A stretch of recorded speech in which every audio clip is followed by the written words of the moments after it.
મિત્રો, આજે તમે એક એવા બ્રાહ્મણની વાર્તા સાંભળવા જઈ રહ્યા છો જેના રસોડાની સુગંધ સ્વર્ગના દેવતાઓને પણ ભૂખ્યા કરી દે છે અને જેને પોતે જ ભોજન નથી મળતું.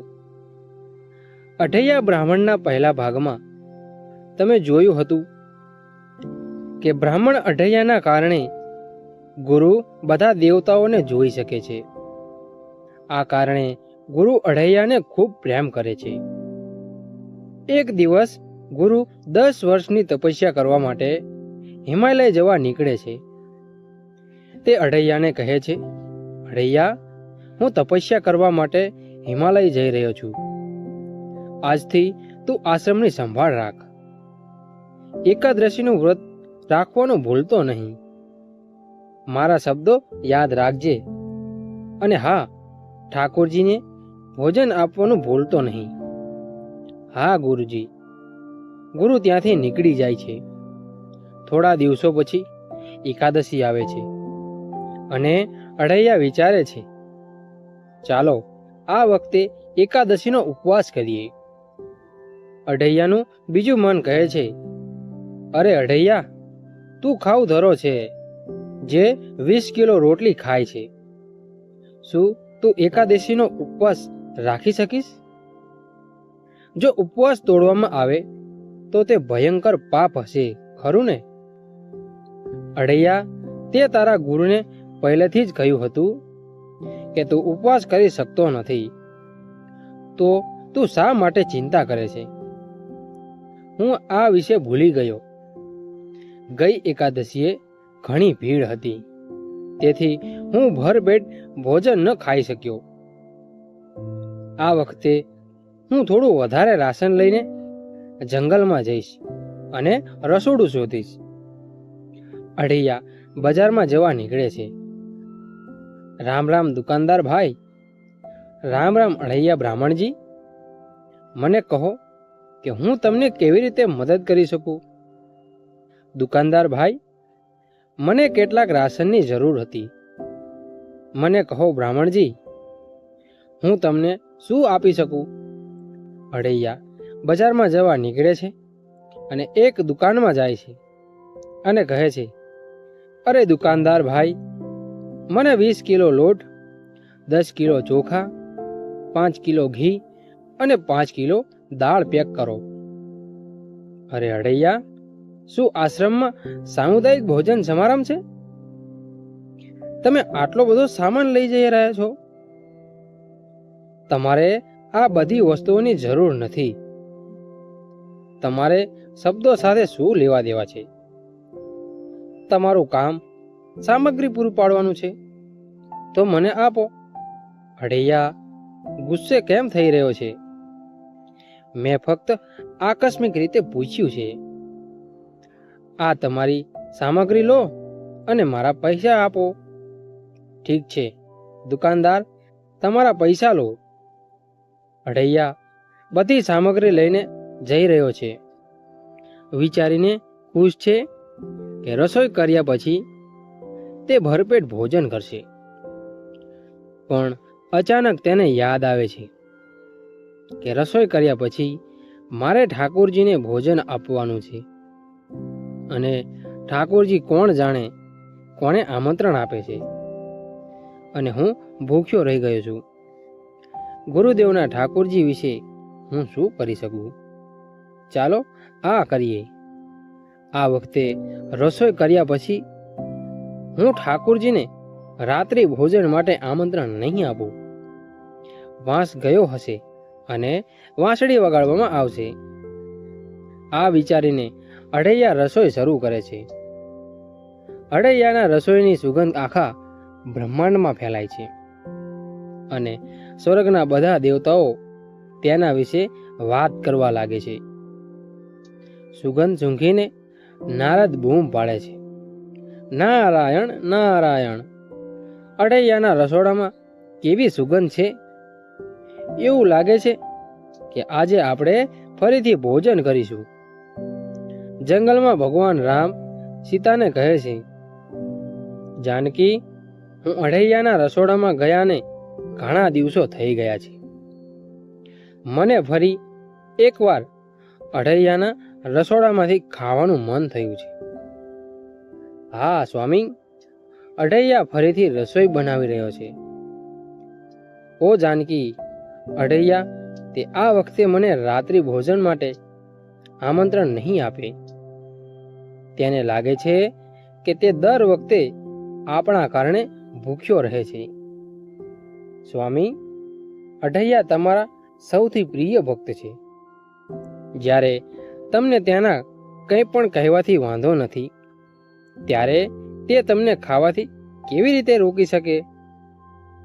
હા સીતા, તમે સાચા છો. તે જે ખોરાક રાંધે છે તે ખૂબ જ સ્વાદિષ્ટ છે. ફક્ત હું જ નહીં, બ્રહ્માંડના દેવતાઓ પણ અઢૈયાના રસોડામાંથી ખાવાથી પોતાને રોકી શકશે નહીં. સ્વામી, આ વખતે અઢૈયાએ ખૂબ જ ખોરાક રાંધ્યો છે.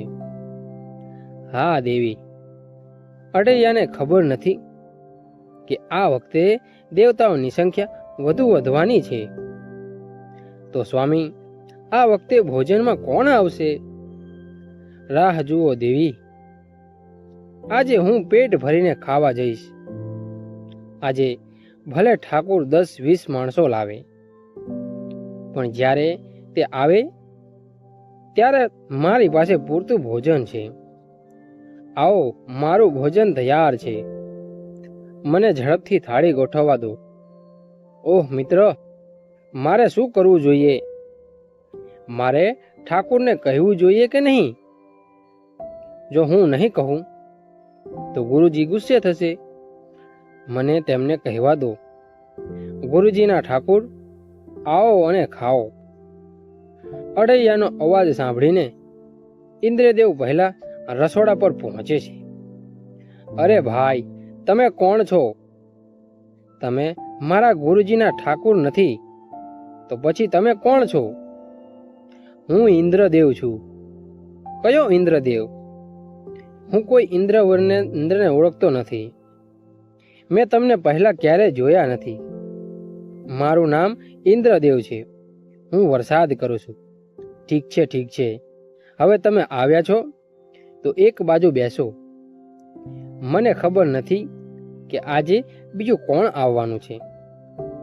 ઓહ ગુરુદેવના ઠાકોર, તમે ક્યાં છો? નારાયણ નારાયણ, હું કોઈને ગપસપ કરવા નથી આવ્યો. ભોજનની સુગંધ એટલી બધી છે કે હું મારી જાતને રોકી શકતો નથી. ગુરુજીના ઠાકુર, તમે ક્યાં છો? આવો અને ખાઓ. તમે ક્યાં છો? આ કોલ સાંભળીને ઘણા આત્માઓ, યોગિનીઓ, અક્ષિનીઓ, ભૂત વગેરે જંગલમાં આવે છે અને ધીમે ધીમે આવવા લાગે છે. બધા કહે છે, ઓ આયા, ખોરાકની સુગંધ અમને જાગૃત કર્યા છે. અમે વર્ષોથી ખાધું નથી. અઢૈયા, શું અમને બધાને ભોજન મળશે? અઢૈયા કહે છે, હા હા, બધાને ભોજન મળશે. હવે આ તે છે જે તમે બધા ચૂકી ગયા છો. સારું, ગુરુદેવના ઠાકોર, જલ્દી આવો અને ભોજન કરો. તમે ક્યાં છો ઠાકુરજી? સીતા રામચંદ્રને કહે છે, ઓ સ્વામી, અહીંયા તમને બોલાવી રહ્યા છે. તમે કેમ નથી જતા? દેવી, મને હજુ પણ જવામાં મોડું થયું છે. આજે હું છેલ્લે જઈશ. હું જોવા માંગુ છું કે મારા ભક્ત અઢૈયામાં કેટલી ધીરજ છે. તે મને કેટલો સમય બોલાવતો રહેશે. તો સ્વામી, અઢૈયાની ધીરજની કસોટી થઈ રહી છે. હવે તમે સમજ્યા સ્વામી. ગુરુદેવના ઠાકુર, તમે ક્યાં છો? આવો અને ભોજન કરો. તમે ક્યાં છો? આ વખતે દેવી લક્ષ્મી, ગણેશ, શંકર, પાર્વતી, બ્રહ્મા અને યમરાજ અન્ય દેવતાઓ સાથે જમવા આવે છે અને અઢૈયાને કહે છે, ઓ અઢૈયા, તમે બધા દેવગઢ આવ્યા છીએ. અમને બહુ ખૂબ ભૂખ લાગી છે. અમને ભોજન આપો. તમારી આંખો ખોલો અઢૈયા. અરે, તમે બધા કોણ છો? જો અમે તમને આમંત્રણ ન આપ્યું હોય તો તમે બેશરમ લોકો તમે કેમ આવ્યા છો? એવું લાગે છે કે આજે મને ફરીથી પૂરતું ભોજન નહીં મળે. તમે શું કહી રહ્યા છો અઢૈયા? કંઈ નહીં, કંઈ નહીં, તો અમને બધાને ખવડાવો. અરે, તમે બિન આમંત્રિત આવ્યા છો અને બેશરમથી ખોરાકની માંગ કરી રહ્યા છો. સાંભળો બધા, મારા ગુરુદેવના ઠાકોરજી આવે ત્યાં સુધી કોઈને એક ટુકડો પણ ખોરાક નહીં મળે. આ વખતે ફરીથી સીતા માતા કહે છે, ઓ સ્વામી, લગભગ બપોર થઈ ગઈ છે. અઢૈયા એક બ્રાહ્મણ છે જે 2.5 કિલો બાટી ખાય છે. ત્યાંની ધીરજની આટલી બધી કસોટી ન કરો અને બને તેટલી વહેલી તકે જાઓ. સ્વામી, મને પણ હવે ખૂબ ભૂખ લાગી છે. હા દેવી, મને પણ ખૂબ ભૂખ લાગી છે. તો ચાલો જઈએ. હનુમાન અને લક્ષ્મણ ક્યાં છે? આવો બધા અમારી સાથે આવો. આપણે અઢૈયાના ભંડારમાં જવાનું છે. ઓ ગુરુદેવના ઠાકોરજી, તમે ક્યાં છો? ભોજન તૈયાર છે, જલ્દી આવો.